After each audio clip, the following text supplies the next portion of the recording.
Hello people, स्वागत है आप सभी का हमारे इस प्लेटफॉर्म पर जिसका नाम है वी ज्ञान दी डाइवर्सिफाइड नॉलेज। आज का हमारा टॉपिक है कंपाउंड इंटरेस्ट। अच्छा, कंपाउंड इंटरेस्ट की जर्नी को हम ऑलरेडी शुरू कर चुके हैं। पिछली कुछ वीडियोस देखी हमने। पहले हमने देखा था सिंपल इंटरेस्ट के बारे में। सिंपल इंटरेस्ट के बाद में हमने कंपाउंड इंटरेस्ट के बारे में देखा। हमने देखा कि amount is equal to principal 1+r/100 वाला जो फॉर्मूला है, इसको फील करने की कोशिश किया कि आता कहाँ से है। कंपाउंड इंटरेस्ट को एक्चुअल में फील करने की कोशिश किया कि आता कहाँ से है। अब आज के सेशन में कंपाउंड इंटरेस्ट का एक और इंपॉर्टेंट कॉन्सेप्ट समझेंगे, जिसको हम लोग कन्वर्जन पीरियड के नाम से जानते हैं। कन्वर्जन पीरियड क्या है? वही आपने सुना होगा कि हाफ ईयरली रेट्स हो जाते हैं, फिर मंथली कैलकुलेशन होता है, क्वार्टरली कैलकुलेशन होता है और ईयरली कैलकुलेशन होता है। ये चार मेन केसेस हैं। तो इन केसेस के बारे में समझेंगे कि अगर हमारा ईयरली कैलकुलेट हो रहा है तब तो हमारा ये फॉर्मूला यूज होगा जो हमने ऑलरेडी देख लिया है। लेकिन हाफ ईयरली, मंथली, क्वार्टरली के केस में कैसे डिसाइड करेंगे क्या रखने हैं वैल्यूज, आइए समझते हैं आज के सेशन में। तो चलिए करते हैं सेशन की शुरुआत मेरे साथ। मेरा नाम है प्रियम मिश्रा और आइए जानने की कोशिश करते हैं क्या है कन्वर्जन पीरियड का कॉन्सेप्ट कंपाउंड इंटरेस्ट में। कंपाउंड इंटरेस्ट की जर्नी हमको समझ में आ गई थी। अगर आपने नहीं देखी वो वीडियो तो आई बटन पर क्लिक करके प्रीवियस वीडियो देख सकते हैं, फिर यहाँ से कंटिन्यू करिएगा। हमें जर्नी ये समझ में आई थी कि हमारी कहानी कुछ ऐसी है। कहानी कुछ कुछ ऐसी थी, राइट? इसमें क्या था? ये हमारा प्रिंसिपल था, ये हमारा रेट था, ये रेट था, ये रेट था। अमाउंट क्या हो जाता था? प्रिंसिपल 1+r1/100, 1+r2/100, 1+r3/100 और इस तरह से चलता जाता था। ये जितने सालों के लिए होगा उतने सालों के लिए चलता जाएगा। ये 1 साल, 2 साल, 3 साल, 3 साल के लिए था, इसीलिए 3 चीजें आई थी। अगर ये 4 साल के लिए होता तो 4 आती। अगर इसी को हम हर साल सेम रेट रखे तो क्या हो जाएगा? Amount is equal to principal 1+r/100 raise n। n हो जाता था नंबर ऑफ ईयर्स, लेकिन अगर आपको याद हो तो मैंने बताया था n नंबर ऑफ ईयर्स होता है, लेकिन इस n की जगह पर हमेशा ही नंबर ऑफ ईयर्स नहीं लिखा जाता है। यहाँ पे एक्चुअली हम लिखते हैं कि कितनी बार हमने कंपाउंड इंटरेस्ट कैलकुलेट किया है। हमने 1 बार कैलकुलेट किया, 2 बार कैलकुलेट किया, 3 बार कैलकुलेट किया तो n की वैल्यू 3 हो जाएगी। क्योंकि हम जनरली साल भर में 1 बार कैलकुलेट करते हैं, इस वजह से यहाँ पर हम लोग नंबर ऑफ ईयर्स को ही लिख देते हैं। क्योंकि साल भर में 1 बार होगा, 2 साल में 2 बार, 3 साल में 3 बार, n नंबर ऑफ ईयर्स में n नंबर ऑफ टाइम्स होगा और n नंबर ऑफ टाइम्स होगा तो यहाँ पर हम n लिख देंगे। आइए अब यहाँ से कहानी को आगे बढ़ाते हैं। फिर से मैं एक बार डायग्राम बना लेता हूँ, क्योंकि डायग्राम अगर आपको समझ में आ गया तो कंपाउंड इंटरेस्ट एकदम अच्छे से आ गया। आइए समझते हैं। 2 साल की कहानी ले रहे हैं, ठीक है? तो हमको पता है अमाउंट क्या होता है। Amount is equal to principal 1+r/100 raise n होता है। ये तो होती है हमारी अमाउंट की वैल्यू, हमको पता है, ठीक है? n की जगह पर कुछ और आ जाएगा, r की जगह पे कुछ और आ जाएगा। आइए समझते हैं कैसे आएगा। ये जो आप अभी फिलहाल कहानी देख रहे हैं उसमें ये जो है ये इतना रिप्रेजेंट कर रहा है 1 ईयर का टाइम पीरियड और इसका इंटरेस्ट का रेट r% था, राइट? तो r होगा। अगर हम ईयरली की बात कर रहे हैं तो क्या कहानी हो जाएगी? अगर हम ईयरली की बात कर रहे हैं तो हम जितनी बार कैलकुलेट करेंगे वो किसके इक्वल हो जाएगा? नंबर ऑफ ईयर्स के। हम 2 साल में 2 बार कैलकुलेट करेंगे, 3 साल में 3 बार कैलकुलेट करेंगे, n नंबर ऑफ टाइम्स में n number of times calculate करेंगे तो n की जगह पर n ही रहेगा। आर हमारा rate of interest generally per annum में दिया होता है। पर एनम का मतलब पर ईयर हो गया, तो आर की जगह आर ही रहता है। कहानी बदल तब जाती है जब हम ईयरली की जगह हाफ ईयरली की बात करने लगे। ध्यान से समझिएगा क्या कर रहे हैं, हाफ ईयरली की बात कर रहे हैं। अगर हम हाफ ईयरली की बात कर रहे हैं तो मतलब ये हुआ कि 6 महीने में 1 बार कैलकुलेट कर रहे हैं, साल भर में 2 बार कैलकुलेट कर रहे हैं। आधे हाफ ईयरली का मतलब आधे साल में 1 बार, तो 6 महीने में हम 1 बार कैलकुलेट कर रहे हैं, साल भर में 2 बार कर रहे हैं। अगर 1 साल में 2 बार कर रहे हैं तो 2 साल में 4 बार होगा, 3 साल में 6 बार होगा, इस तरह से बढ़ता चला जाएगा। तो n नंबर ऑफ ईयर्स में 2n number of time calculate कर लेंगे। हम यहां पर लिखते थे number of times we are calculating compound interest. अगर हम हाफ ईयरली की बात करें तो 1 साल में 2 बार कर रहे हैं, 2 साल में 4 बार हो जाएगा, 4 साल में इसी तरह से बढ़ता चला जाएगा, तो यहाँ पे 2n आ जाएगा। आई होप इस बात समझ गए होंगे। अच्छा, रेट समझते हैं। ये जो रेट दिया था हमको, ये पूरे साल का आर दिया था। पूरे साल का रेट अगर आर है तो आधे साल का कितना हो जाएगा? आधे साल का हो जाएगा r/2, बचे हुए आधे साल का हो जाएगा r/2। इसलिए r की जगह पर आप r/2 लिख देते हैं। अच्छा सर, ऐसा है क्या? बिल्कुल ऐसा ही है। अगर आप बात करें क्वार्टरली की, क्वार्टरली में क्या है? क्वार्टरली का मतलब साल भर में 4 बार, और साल भर में अगर 4 बार हो रहा है तो इसका मतलब क्या हुआ? इसका मतलब ये हुआ दोस्तों कि 3 महीने में 1 बार, 6 महीने में 2 बार, 9 महीने में 3 बार, साल भर में 4 बार। 1, 2, 3, 4। 1 साल में 4 बार कैलकुलेट हो रहा है। 2 साल में कितनी बार होगा? 8 बार। 3 साल में 12 बार। n नंबर ऑफ ईयर्स में हो जाएगा 4n नंबर ऑफ टाइम्स। और रेट कितना हो जाएगा? रेट हो जाएगा, आधे साल का r/2 था, आधे का आधा कितना हो जाएगा? r/4। ये हो जाएगा आपका r डिवाइडेड बाई 4। ये पोर्शन भी हो जाएगा आपका r डिवाइडेड बाई 4।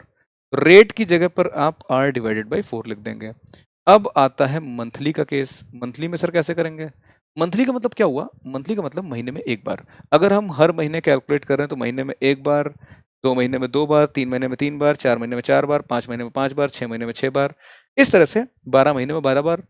तो 1, 2, 3, 4, 5, 6, 7, 8, 9, 10, 11, 12। अगर आप नोटिस करें तो 1 साल के अंदर हम 1, 2, 3, 4, 5, 6, 7, 8, 9, 10, 11, 12, 1 साल के अंदर 12 बार कैलकुलेट कर रहे हैं। अगर 1 साल के अंदर 12 बार, तो n नंबर ऑफ ईयर्स में कितना हो जाएगा? 12n टाइम्स हो जाएगा। तो n की जगह पे 12n आ जाएगा। r की जगह क्या हो जाएगा? पूरे साल का रेट अगर r था तो 1/12 ऑफ द ईयर का कितना रेट हो जाएगा? r divided by 12। r divided by 12। अब करना क्या होगा? करना सिंपल सा आपको एक काम ये होगा कि अमाउंट का जो फॉर्मूला था उस फॉर्मूले में वैल्यूज पुटअप करनी है और हमको अलग अलग वैल्यूज मिल जाएंगी। तो आपको सारे फॉर्मूले अलग से याद करने की जरूरत नहीं है, मैंने आपको पहले ही बताया। इस n का मतलब क्या होता है ये समझ लीजिए। इस n का मतलब होता है number of times we are calculating compound interest. कोई और कलर लेते हैं। इस n का मतलब है number of times we are calculating compound interest. NUMBER of times we are calculating compound interest. अगर हम ईयरली केस की बात कर रहे हैं तो फिर as it is clear from year कि 1 साल में 1 बार, 2 साल में 2 बार, तो फिर n और r ही चलता रहेगा। अगर हम हाफ ईयरली की बात कर रहे हैं तो 1 साल में 2 बार हो रहा है तो n नंबर ऑफ ईयर्स में 2n नंबर ऑफ टाइम्स हो जाएगा। क्वार्टरली की बात कर रहे हैं तो साल भर में 4 बार हो रहा है, n नंबर ऑफ टाइम्स में 4n टाइम हो जाएगा। मंथली में साल भर में 12 बार तो n नंबर ऑफ ईयर्स में 12n टाइम्स हो जाएगा। रेट पूरे साल का r है तो आधे साल का r डिवाइडेड बाई 2 हो जाएगा। 1/4 ऑफ द ईयर का r डिवाइड बाई 4 हो जाएगा। 1/12 ऑफ द ईयर का r बाई 12 हो जाएगा। ये सारे r आ जाएंगे। इस फॉर्मूले में आप जो भी कंडीशन गिवन है, अगर आपको बोला गया है कंपाउंडेड मंथली, ठीक है, और रेट आपको दिया हुआ है पर एनम में, रेट पर एनम में दिया मतलब रेट पर ईयर का दिया है और कंपाउंडेड मंथली लिखा हुआ है, तो फिर आप ये वाली वैल्यूज को यूज करेंगे। याद रखिएगा आर को, आर की जगह पे ये वैल्यूज आप तब लिखेंगे जब आपका एक्चुअल आर आपको दिया हो पर एनम में, और ये वैल्यूज आप अकॉर्डिंगली यूज करेंगे जिस हिसाब से कंपाउंडेड ईयरली बोला है, हाफ ईयरली बोला है, क्वार्टरली बोला है या मंथली बोला है।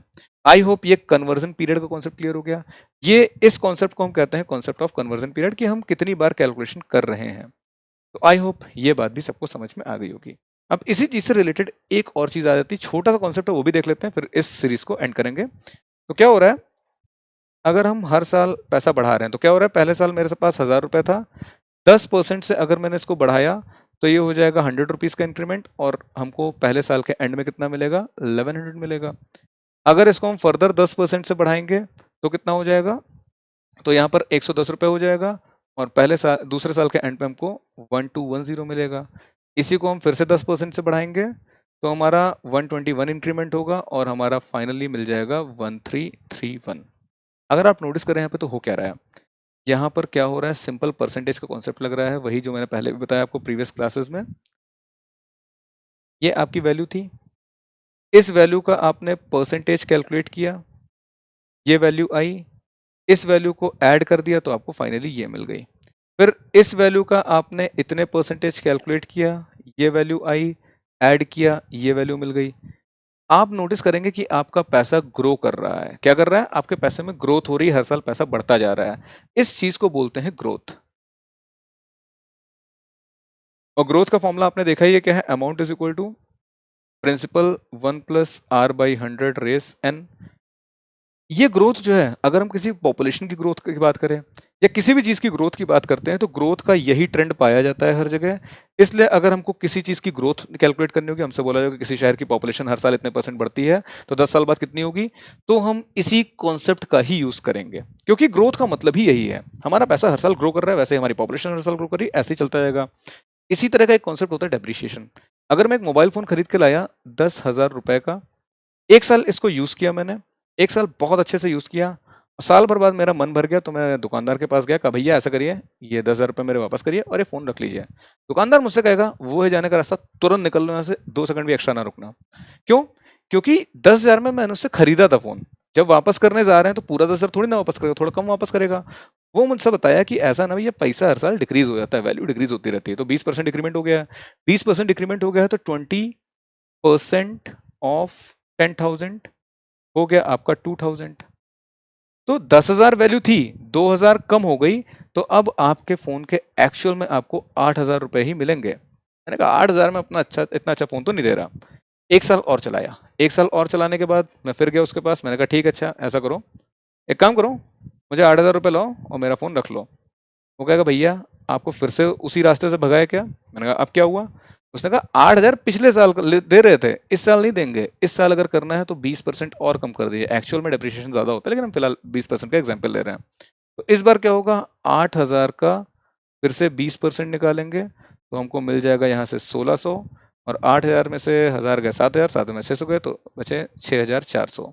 इतने रुपए देने को तो बोला वो। मैंने कहा ठीक है, अच्छा रख लो। लेकिन मैंने नोटिस ये किया कि इस बार क्या हो रहा है, मेरे पैसे में डिक्रीमेंट हो रहा है। पिछली बार क्या हो रहा था, यहाँ पर केस में आप देख रहे थे कि ग्रोथ हो रही थी। इस बार क्या हो रहा है, हमारा पैसा लगातार डिक्रीज हो रहा है। जब आपको मैंने कॉन्सेप्ट पढ़ाया था इस फॉर्मूले का, तो आपको याद होगा ये जो प्लस साइन आ रहा है, इस प्लस साइन की वजह से ही, ये प्लस साइन कहाँ से आ रहा है, ये जो यहाँ पर हम एडिशन कर रहे हैं, इस वजह से यहाँ पे प्लस साइन आ रहा है, और इस प्लस साइन की वजह से ही ग्रोथ हो रही है। इसका मतलब अगर वैल्यू डिक्रीज हो रही है तो उस प्लस की जगह माइनस हो जाएगा, क्योंकि यहाँ पे हम सब्ट्रैक्ट कर रहे हैं वैल्यूज को। तो इस केस में ये जो फाइनल हमारा अमाउंट आ रहा है, इसका फॉर्मूला हो जाता है principal 1 minus r divided by 100 raise n. एकदम सेम है, कुछ भी ना बदला अब तक, सब हालात पुराने हैं, एकदम सेम फॉर्मूला है। ये प्रिंसिपल की तरह ऐड करेगा, ये अमाउंट की तरह ऐड करेगा, बाकी रेट आपका वही है, क्योंकि यहाँ पे डिक्रीमेंट हो रहा है, यहाँ पे इस तरह से माइनस का साइन आ जाएगा। इसे कहते हैं कॉन्सेप्ट ऑफ डेप्रिसिएशन। तो ग्रोथ समझ में आ गया, डेप्रिसिएशन समझ में आ गया, कंपाउंड इंटरेस्ट अच्छे से हमको क्लियर हो गया है, और कन्वर्जन पीरियड का कॉन्सेप्ट समझ में आ गया। So people, with this we are ending the session here only. हम लोग मिलेंगे जल्द ही किसी नए सेशन में कुछ नए टॉपिक्स के साथ। टिल देन, जय हिंद, जय भारत।